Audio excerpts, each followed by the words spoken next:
आज का टॉपिक है एंगल्स। ठीक है, तो अभी हम लाइन खींचते हैं।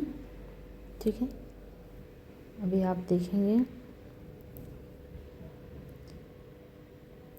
एक मिनट, देखिए कैसे खींचते हैं। यहाँ से एक स्केल के थ्रू एक लाइन खींचते हैं। ठीक है, अब इसी के परपेंडिकुलर एक और लाइन खींचेंगे। देखो आपको यहाँ पे दिख रहा होगा 90 डिग्री है। मैं एक लाइन खींच रही हूँ 90 डिग्री की,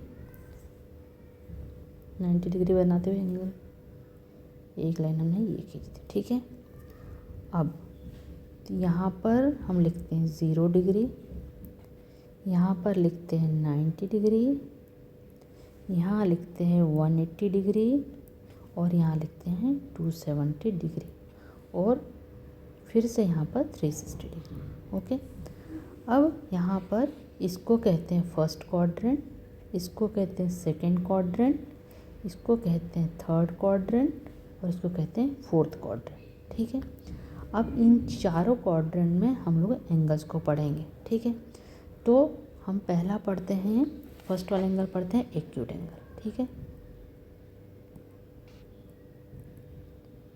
तो एक्यूट एंगल को फर्स्ट क्वाड्रेंट में होता है। क्यों?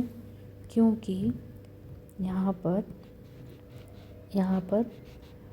एंगल कैसे बनता है, ये तो पहले से 0 डिग्री है, लेकिन अब हम इसको कलर चेंज करके समझाना चाहते हैं कि देखो यहाँ पे जैसे मान लो ये है 10 हो सकता है, 20 हो सकता है, 30, जितना भी यहाँ से ऐसे ऐसे, तो जितना भी यहाँ से 90 से कम और 0 से ज़्यादा। ठीक है, ये जो क्वाड्रेंट है इसमें सारे एंगल क्या होंगे, एक्यूट एंगल होंगे। और यहाँ पे एक बात और है, यहाँ पर इसको कहेंगे 0 मतलब ओरिजिन। ठीक है, अब हमने फर्स्ट क्वाड्रेंट देख लिया, इसमें जितने भी एंगल्स आ रहे थे बन रहे थे, जैसे कि फिर से देखते हैं यहाँ से लेके यहाँ तक, ये कुछ भी हो सकता है, यहाँ से यहाँ तक, यहाँ से यहाँ तक, 0 to 90 के पहले तक। ठीक है, ये सब एंगल क्या होंगे, एक्यूट एंगल होंगे। ठीक है, और इसको लिखते कैसे हैं, इसको ऐसे लिखेंगे, जैसे एक्यूट एंगल कैसे होता है, इसको ये 0 से ज़्यादा होगा और 90 से कम होगा। ठीक है, तो जो भी एंगल 0 और 90 के बीच में होंगे उनको एक्यूट एंगल्स कहते हैं। नेक्स्ट, अब हम करेंगे दूसरा वाला सेकंड क्वाड्रेंट का। कलर चेंज कर देते हैं हम लोग, तो हमें समझ में आएगा अच्छे से। तो यदि कोई एंगल है जो 90 से ज़्यादा है, ठीक है, तो 90 से ज़्यादा है तो उसको कैसे करेंगे, उसको हम इसको कहते हैं ऑब्ट्यूस एंगल। ठीक है, ऑब्ट्यूस एंगल। तो कोई भी एंगल 0 से हम आगे तक जाएं, मतलब 90 से ज़्यादा, और आगे जाएं और आगे जाएं, ऐसे यहाँ से बहुत सारे एंगल्स बनेंगे। जो मैं ग्रीन कलर से शो कर रही हूँ वो सारे एंगल्स क्या होंगे, ऑब्ट्यूस एंगल्स होंगे। तो इसका मतलब ये हुआ सेकंड क्वाड्रेंट में जो भी एंगल्स बन रहे हैं जो 90 से ज़्यादा हों लेकिन 180 से कम हो, उनको कहते हैं ऑब्ट्यूस एंगल। ठीक है, अब ये ऑब्ट्यूस एंगल कैसे होता है, ऑब्ट्यूस एंगल को ऐसे समझो, ये 90 डिग्री से ज़्यादा होना चाहिए और 180 डिग्री से कम होना चाहिए। तो ये हमारा सेकंड क्वाड्रेंट हो गया। अब हम और कलर चेंज करके देखते हैं कि हम कैसे समझें अगले एंगल को। मान लो येलो कलर लेते हैं।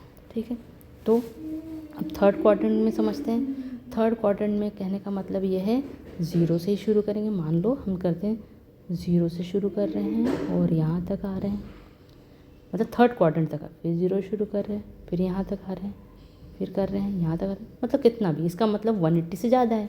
इसका मतलब थर्ड क्वाड्रेंट में जो एंगल होते हैं वो उनको कहते हैं, और आगे भी जाएं हम लोग, जैसे ऐसे घूम के और ऐसे भी जा सकते हैं। ठीक है, और 4 तक, लेकिन हम 360 को टच नहीं कर रहे हैं। तो यहाँ पर 180 से ज़्यादा, मतलब यहाँ से लेके यहाँ तक ऐसे करें, यहाँ तक 180 से ज़्यादा, मतलब ये होगा रिफ्लेक्स एंगल, इसको कहते हैं रिफ्लेक्स एंगल्स। ठीक है, इसमें क्या हो रहा है, रिफ्लेक्स एंगल कहने का मतलब है, इसको ऐसा करते हैं, रिफ्लेक्स एंगल कैसे होता है, वो 180 से ज़्यादा होगा और 360 से कम होगा। ठीक है, वही एंगल्स क्या होंगे, रिफ्लेक्स एंगल कहलाएंगे। अगला कलर और लेते हैं हम लोग समझने के लिए, हम लोग पिंक कलर लेते हैं। तो अब ऐसा हो तो हमने यहाँ तक रिफ्लेक्स एंगल तक आ गए। अब एक कंप्लीट एंगल, तो कंप्लीट एंगल 0 से स्टार्ट किया और एंगल बना पूरा कंप्लीट राउंड करके वहीं पर आगे जहाँ से शुरू हुआ था। इसका मतलब है 360 डिग्री एंगल। ठीक है, जब 360 डिग्री एंगल होता है इसका मतलब होता है ये कंप्लीट एंगल है।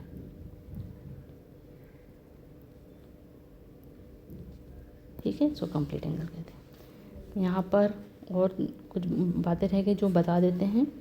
तो एक ये वाला है 90 डिग्री एंगल। यदि मान लो